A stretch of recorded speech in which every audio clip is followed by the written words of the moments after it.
Hi, cat. Come and get some mango, baby.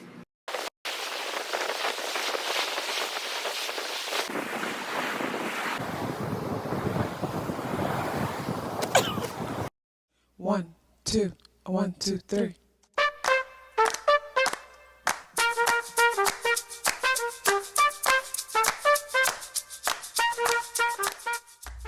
Self-awareness is a superpower. My name is KathyLaDonna. Welcome to Soul and Vibration.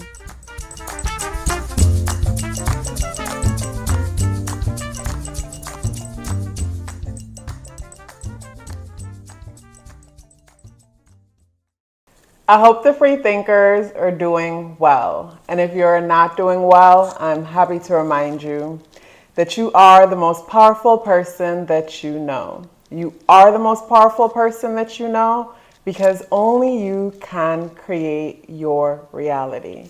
Hey guys, today is May 2nd and the energies in the day adds up and reduced to the number 5 vibration. If today is your birthday, happy birthday. So when it comes to the spirit animal, we are working with the otter energy. And every time I see the otter energy, it always brings me to the thought of the future. If you look at the otter is looking forward. The otter is looking forward to the future. And in the comments, one of you guys taught me that otters sleep holding hands so that they won't float away. And I think about, say, the water aspect of the otter and, us being emotionally stable and feeling safe within ourselves when it comes to our desires, when it comes to who we are. Yeah, and the importance of feeling safe and feeling good about who we are and what we are. When it comes to, say, the tarot associated with this energy is, the magician. I like this. So the magician energy and the otter energy together I like because the otter, like I said, is bringing me to say the importance of emotional stability, but at the same time, being futuristic as the otter looks towards the future. And with the magician, I think about everything coming full circle as the magician is pointing to above and below. And this brings me to that, saying as above, so below. And as above, so below brings me to say what's happening in the mind is what's happening in our reality.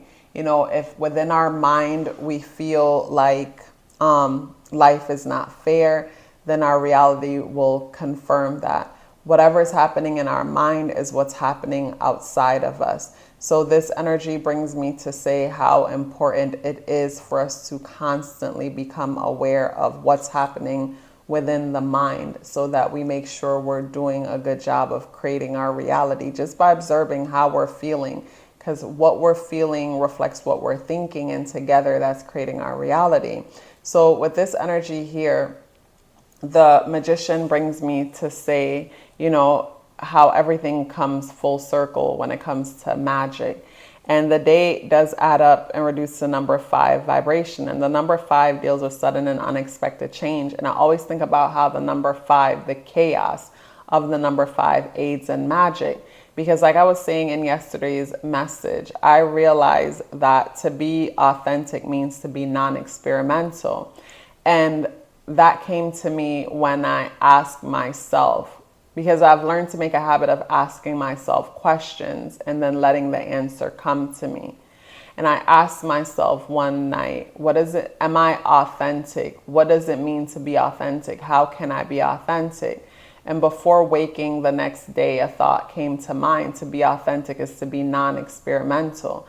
And when something is non-experimental, to me, it means that there's no pattern with it. Yes, you might see similarities, but there's no pattern. So that's something that's open to change, that's open to flow. When I think about the number 5 energy, that's an energy that's non-experimental because it deals with sudden and unexpected changes.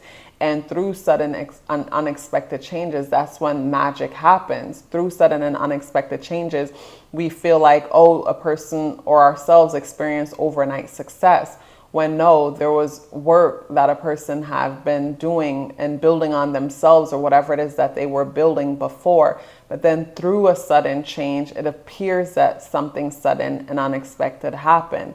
Where with the magician energy, to me, the magician is bringing the importance of being non-experimental.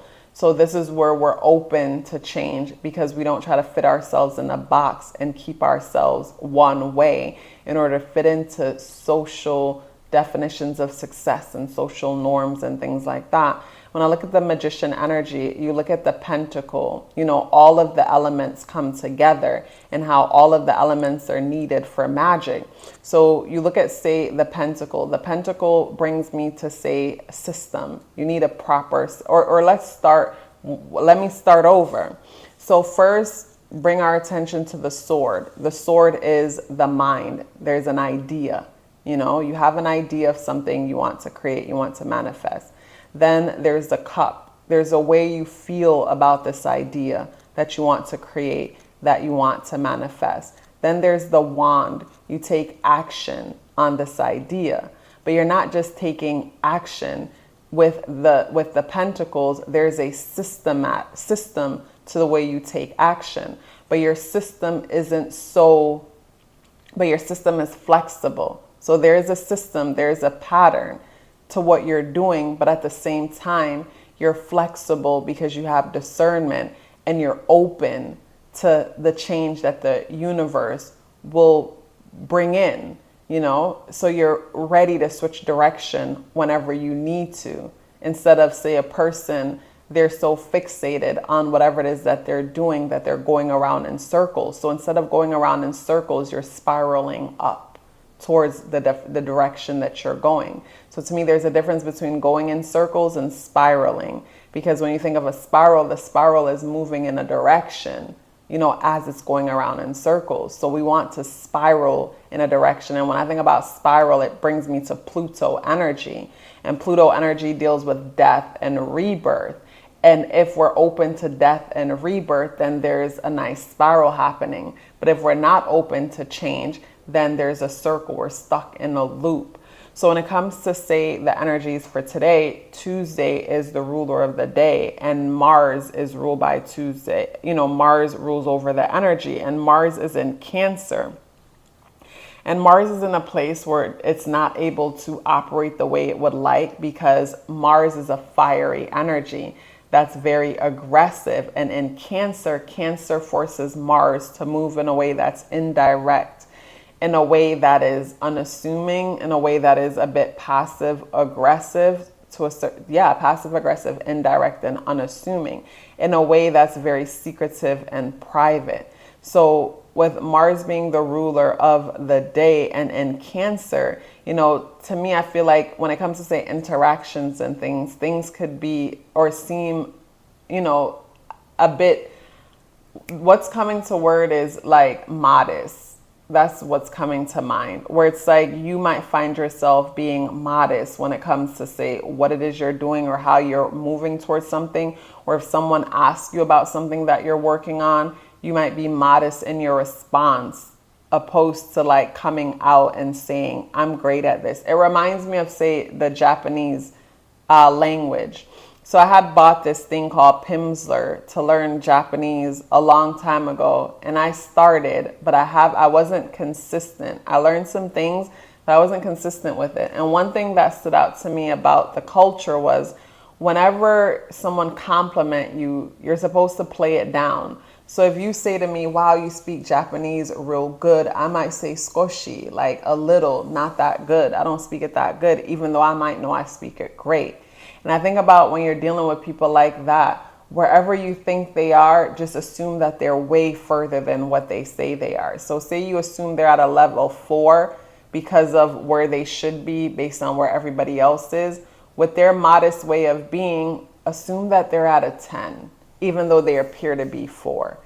So with the energies in today, it brings me to that, like the whole Mars and Cancer energy. And modest because a person realized that there's danger in letting everybody know how great you are or how far you are. Because when a person doesn't know how great you are or where you are, like they can't prepare for you, they can't plan for you, or they won't because they're sleeping on you. They're assuming that you're not a threat. So something about the energies in the day is bring me to say, like, the benefit in people not seeing you as a threat with Mars and Cancer energy. And Mars is positively aspecting Neptune in Pisces and the Sun and Mercury in Cancer. So Mars positively aspecting those planets in those signs brings me to say, you know, like the whole hustlers move in silence vibe. So something about the energies in today to me is just bringing me to say the importance of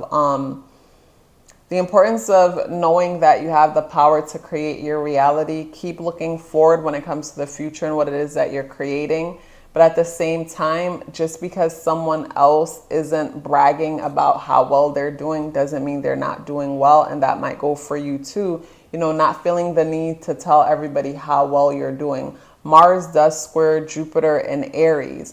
So with Mars squaring Jupiter in Aries, it brings me to say what I was saying earlier about the whole Japan culture, or not the culture, but what I learned from the language, which is probably the culture. But with what I learned is where, you know, a person not putting themselves out there to make themselves look so great. Because I feel like a lot of power can come from that, and it could also be destructive because, again, your enemies could prepare for you because now you're a threat because they realize how you're growing. Where if you come off as if you guys are moving slow and you're not doing that great, then you're the last person they're thinking of. And then by the time for you to overthrow them, you've surpassed them so much because they haven't been thinking about you because they've been focusing on everybody else, when you've been doing amazing things that, you know, they couldn't see because you were so good at presenting the opposite, is what I get with that energy. Juno enters into Gemini today. Juno is an asteroid that reflects like what keeps you committed to whatever it is that you do. So if it's a relationship or career path with Juno and Gemini, you know, commitment at the moment for us is variety and diversity. This is where in our relationships or whatever it is that we're doing, we're going to be reflecting a lot on, you know, does this thing allow for me to be as flexible as I would like? You know, is there diversity? And also to communication is important. Pallas enters into Leo. And Pallas deals with how we delegate, how we negotiate without violence or aggression. But with Pallas and Leo, this brings me to say, you know, delegation, how we delegate and interact might be in a way that's childlike and expressive, or there could be some aggression there, pushy behavior. So when it comes to, say, delegating, moving forward with Pallas and Leo, when it comes to, say, delegating and negotiations, it's easy for people's ego to get in the way, but I think to fall back into the Mars and Cancer energy. And this is bringing me to one of the stories in Robert Greene's book, Human Nature, when he was talking about Rockefeller and how he was someone who was very unassuming in the way how he moved. And say someone who he partnered up with in business would give me the whole Leo and Pallas vibe. And Leo and Pallas vibe, meaning like this person was very showy and extra confident and overlooked Rockefeller because he was very assuming, you know, the whole, and he's also a Cancer. He moved in a way where it's like, you never know. It seems like he's someone that didn't have a lot of ambition, when in all reality, he was more power hungry than everybody else. But he moved as if he was someone who didn't have a lot of ambition and played a lot of what we call in our culture fool to catch wise. He played dumb when he was far from it. So at the Pallas in Leo energy, I'm thinking about, say, you know, playing the fool to catch wise vibe, where You could be dealing with certain people who it's like when it comes to negotiation, it's like they feel like they know more and they feel like you know less. And just from they feeling like they know more and you know less can be an advantage. Because in that process, you know, people could be sloppy. People could be sloppy, and not even just sloppy, they show themselves.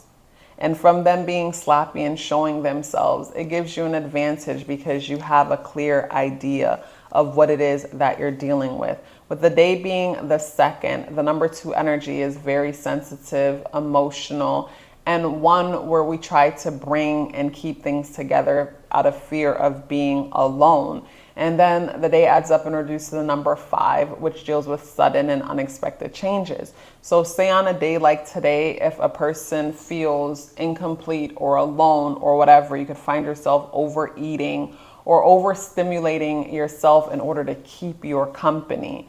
Or with the 5 energy, like, you know, committing to a lot of things, trying to serve so many people at once to the point where it's like you're being a bit unrealistic. You know, it's a bit impossible for you to keep up all of those obligations, all of those commitments. But then the number 2 energy is also, you know, intuitive. And the number 5 energy is clairaudient. So there is that intuitive aspect to the day. And I keep going back to the Magician and the Otter energy, and just say, for those of you who have certain goals, certain things that you want to achieve, that you want to manifest, is like there'll be a knowing, there'll be an understanding, there'll be a piece of the puzzle that could be very beneficial when it comes to, say, moving forward, or some kind of sudden and unexpected situation that happens that, you know, appears to be luck, but like really you were prepared. You were prepared and you were allowing yourself to be authentically you. So because of that, you weren't trapped in a box somewhere and you missed an opportunity. That doesn't come around every single day. You guys, such a pleasure sharing this message with you as usual. If you'd like to book a reading with me or check out my exclusive weekly content only on Patreon, the links for that is in the description box below. Please let me know you're here with me by dropping me a blue heart in the comment box below. I would love to hear from you and look forward to seeing you tomorrow. Love yourself as if your life depended on it, because it does. Take care of yourself, and I look forward to seeing you in the next video.